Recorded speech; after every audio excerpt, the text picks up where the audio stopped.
Alright, we are back after that commercial break. As you can see, the cups are replenished. Yeah. Would you like some more Coke? Sure. Oh, okay. Look, I got I'm nothing gonna but pass any the in Coke here. on the camera. Pass it on the camera. Look at that. Shout out to Coca-Cola. Shout out to Coca-Cola. Shout out to that book right next to you. That's Gucci Man's book right there. I just brought it yesterday from Barnes and Noble. Can I see it? If y'all interested in it, you know what I mean. This is one of them self-motivating books. Did you start reading it? I haven't even started yet. Okay, I was going to say, how is it? I haven't. I just finished reading 50 book, so you know I'm at this point in my life. I'm thirsting for knowledge. Yes. But it got to be people that I can relate to. So yeah. Hence the Gucci man. Yeah. Okay, Gucci. So where were we? The craziest thing a fan has done. There we go. Turn that Coke can around. We gonna have it. Okay, get it out. Get out, because we ain't paying them. We ain't paying them. Get out of here. They ain't giving us no money.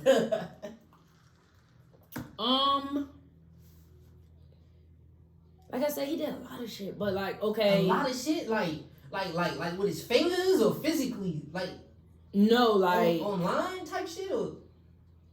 Online, in person, like to the point, like I'll post videos on my company's page, on my personal page. It started off with he liked me, right? Mm-hmm. And then he saw what I did, so it was like, oh, yo, you're really talented. Like, where you from? Dope. Here, Atlanta. And that's all I'm gonna say. Period. That's all I'm gonna say, and I'm gonna leave it at that. She a Philly girl, Atlanta. I don't know. You got do your research. And I'm gonna leave it at that. And he was just like, yo, you dope, blah, blah, blah. Like, this when I first came out here, like, I didn't know the Atlanta dating scene. Don't date in Atlanta. But, like I said, he liked me at first, but then it was like, yo, you're really dope, you're talented. And he was watching, like, my progress and what I was doing. And always, like, you need to be in LA, you need to be somewhere else, shoot, da. I see this you did, I see that you did, blah, blah, blah. But it started to become a thing of, you're so dope and I like you that I want you to be mine regardless. And the minute I would say no, or I have a shoot, or I gotta go out the country for something, is, oh, you're a whore, and you're this, you're crazy, what? You're never gonna be anything. He wanted to be on, because I have a YouTube channel, which you I need to get back from to. Brooklyn? Look, I was like, you sure ain't got a little crazy feeling in you, because, you know, y'all niggas from up top, y'all a different breed. You get a yerp and ignore the yerp. Oh, that was me like at 15. Blah, blah, blah. That was me at like 15, 16. Sure, bitch. You see? Like, the minute, ain't nobody trying to talk to you. Fuck you, I'm trying to talk to you no way. Yeah, all that. All that. That's what he was giving. All of that. Yes, no. Damn. And so, like I said, I had a YouTube channel. Well, I still have my YouTube channel, Jazzy's World.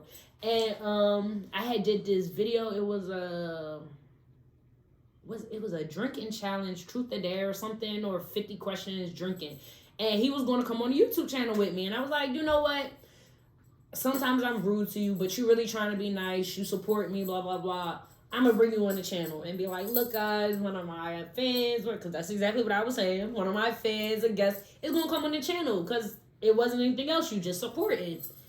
And when it went to link up, I don't know what happened, but like something just went off and he just started snapping, going crazy. To the point this boy will call me, like hit me from all different numbers. Like, I seen your work. I seen what you're doing. I'm so proud of you, blah, blah, blah. So what's going on with us? Are you sick? Like, I had to block each number. It's like pick a side. Yeah, you know what I mean? Like, you want to support me or, because the relationship ain't going to happen. Period. But like, if you're going to support me, just support me. You know, don't do the... And then that goes back to, like, what you were saying, like, with dudes, like, hitting me up or stuff like that. A lot of times, they'll use the work to try to get into, like, something more. Like, oh, I seen you did this. That's dope. That's da-da-da-da-da. So, you talking to anybody? How did we get there? And it's like, I'm good. You ain't talking money, so you ain't talking to me. Do you feel like that... do you feel like you expect it more now? Like, if it's a dude that contact you, do you kind of feel like, even if he ain't come at you yet, do you feel like you still be like on guard for it? yes and no. Not as much as I used to be. But I think because now people know, like, okay, you, like, this is your business. Like, they now see the face. They respect it. Yeah, so now it's like an understanding, okay, she shit about her business. And I've done enough where it's like, on sets and all that, I'm not doing the extra, the most. So it's like, okay, we look at you differently. Like, even in my group of friends, because I hang out with a lot of guys. Because females is just messy drama. So I got like a select few females I hang out with. But the guys, like when I first started working with them, when I first got out here, it was shooting videos. And at first they was trying to talk to me and all that. But over time, like we a family now.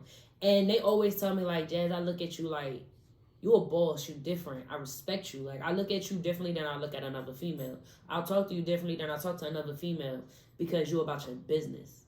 And you're not out here I'm not chasing nobody. I don't need that. Like, if you come into my life, you're adding something. You're bringing something. You know what I mean? So, I think when dudes see that and they see that I ignore all that and get straight to the business, I think it's more so a thing of, okay, I respect you. Like, you really about your business. It's like, what else can you do but respect it? If a person is not giving you no play and strictly talking about what we here for, which is business, then let's do it. And my thing is, why even try to talk to me like, are you on yet? No, so your focus should be your business, period. Now, if you Quavo or I wouldn't talk to Quavo or nothing like that. But if you got it, so you got the room and the opportunity to talk to this one and that one, because you did it. Damn, you just eliminated a whole bunch of niggas. Damn. That was bad. I got a question. Okay. This would be, you be the perfect person for this question. Let me take a drink. I'm nervous. How do you feel about like? Now this is not if it does not apply, people that's listening to this interview, let it fly. But this is a question that I have as an artist. How do you feel about people that's carrying the model title? And let's say they work at Applebee's or Dollar General or McDonald's. How much you think a person at those types of jobs make an hour? Okay. I just was working at like Sprouts like 3 months ago. So just around about. I started off at like $12. When I moved up to assistant manager, it was only like $15. So, do you think they make that an hour? That's a job that would be like maybe their let's just say that's their bread and butter, pretty much. Yeah, that's for their sure. job. Yeah. Do you think it's fair to charge an artist $50, $100, an unknown artist? Mm-hmm. An independent motherfucker that gotta scrape his bread together. Do you think it's fair for people that already make let's say roughly $10 to $15 an hour to charge an independent artist to be in their video $50 to $100 an hour when you don't even make that at your job every day? Do you think that's fair? All right, so when you say charging them to be in a video, like what you mean? To be in a video, like even if to be a model in the video. So like as an extra? No, to be like say this artist, his name is Airplane. Yeah. And he got his videographer together. He got his locations. He barely able to pay that, but he's doing that. Yeah. He hit a girl up. He thinks she cute. He's like, hey, I was wondering if you could be in my video. She said, yeah, it's $300 for 2 hours. But she make $12 an hour on a regular day. Do you think that that's fair? Because I asked that because her being in his video, right? Yeah. Gives her content. Yeah. For her next video. So if somebody says, hey, you got any videos that you saw that you were in that I could see Because some people are more serious than others. Yeah, for sure. Now she got content under her belt. Miss $12 an hour got content under her belt. She can say, sure, yeah, boom, here, boom. Basically, my point is, do you think that the price point that the models give the independent artists is fair? No. For the models that don't have, because some Instagram models. Yeah, some models get it. Some models know, like, okay, I gotta build my content up. Yeah, that's boom, boom. Real models. True. I just want to know your take on that, because that shit is really tough to deal with. Yeah, no, I wouldn't. And my whole thing is, like, you gotta be aware of, you gotta read the room, period. So why would I sit here if I'm not gonna pay somebody $300 to be in my video? Why would I expect you to pay me $300 to be in a video? If we on the same playing field, the same level, I'm not doing that. Even when it comes to me pricing, a lot of my people will be like, you should charge more, da da da da da da. It's like you still gotta be conscious of the times that we in. You gotta be conscious of the times that everybody out here is trying to get it, does not have it. Everybody wasn't born with a silver spoon in their mouth. Everybody don't have a family that backs them and supports them. Some people is literally sleeping in a car, and the money that they paying that videographer is the money that they got from breaking cans and shit. Like, you know what I'm saying? Like, you don't know what these people are doing to fulfill a dream. So, like, to text somebody and you have nothing under your belt, or to text somebody when you're just getting there, it's ridiculous.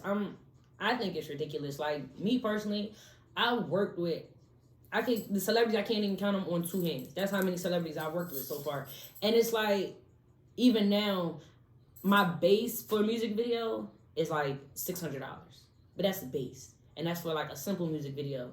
But it will be people that come to me, if I believe in your music and I see like your grind and like you actually saying something, and it's not just you sounding like Young Thug type shit, like you actually on some shit, I'm gonna work with you. I'm like, yo, what's your budget? This what you got? Bet I'm gonna give you the best video in the world.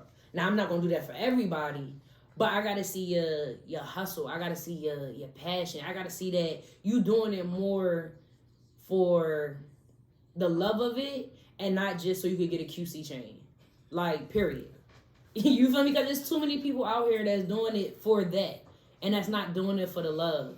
And it's almost like disrespectful to the people that actually study that craft. Man, it's so disrespectful. You know what I mean? Like, it's disrespectful in every aspect. Every aspect. Because, like, a true independent artist, they probably can do everything for themselves. Yep. But that's not reality, you know what I mean? Exactly. But it's like, when it comes to, like, models, it's crazy because it's like, how could I say it? I want to be respectful, but be real. It's just, I feel like, I take it like this. I feel like the models need to think of themselves as the independent artists. Mm-hmm. Like, the artist has to build his name, he has to build his brand, he has to build his content. I feel like a lot of people think because they put a couple of filters or they feel like they're pretty, they can just, do whatever. Period. And it sucks because, like, at the end of the day, let's just say we all out here in Atlanta, right? Mm-hmm.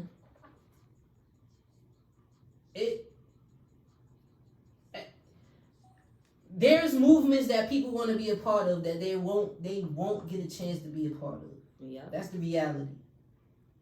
But it's like the thought process of people, I feel like you need to understand, like, okay, if I can't be a part of this, what's the next big thing? Mm-hmm. So sometimes the next big thing doesn't come big. It comes like moving, but it comes with potential. Yeah, more so than anything. But people don't look at that, especially out here. That's true. People don't want, I'm not going to say just out here, this generation, we are a microwave generation. Popcorn generation. Like, we want everything like this now. Or like, look at all the people that's popping right now. They popping from TikTok. One song, boom, boom, boom, boom, boom. And it's like, what's the rest of the songs? What's that boy's name? Capella Gray, the one that did the song Gallus, the one from New York. You know what I'm talking about? Mm-hmm. Look, we on a good page. I'm not gonna go in on New York. But his song, that song, it's a good song, don't get me wrong. But it got popping from TikTok. You feel me? And then I heard his next song, and when I listened to it, I'm like, you pretty much saying everything you said in the first song. Just switching it up because the beat is different. But this supposed to be your next song, like what's the next thing? And it's like, okay, so you just had this little TikTok song. Like, people don't want something that lasts. People don't want to really work for it. They feel as though it should just be boom, boom, boom. And that's not the case. That's not real. That's not true. Most of the people that I study and look at, like Taraji P. Henson. Taraji was on Sister Sister. She was like a extra on Sister Sister. And some people still don't even know that. But now Taraji is Oscar nominated. Did she win an Oscar? I'm not sure. Or is she just nominated? I don't know, but Taraji is there. She has made it. Amari Hardwick, he was an extra with no speaking lines on Fresh Prince of Bel-Air. Now we know this man as Ghost. Chadwick Boseman, he was extras on, I forget, but he didn't get his first big role until Jackie Robinson's 42. And he was like, 37, 38 or something like that at the time. So it's not a overnight thing. And when it is overnight, it don't last. Period. Well, that sums that up, folks. So, what is your dream job? Like, your dream, like you're filming, what is the film that hasn't been done yet, but you just need to do this? It's your bucket list.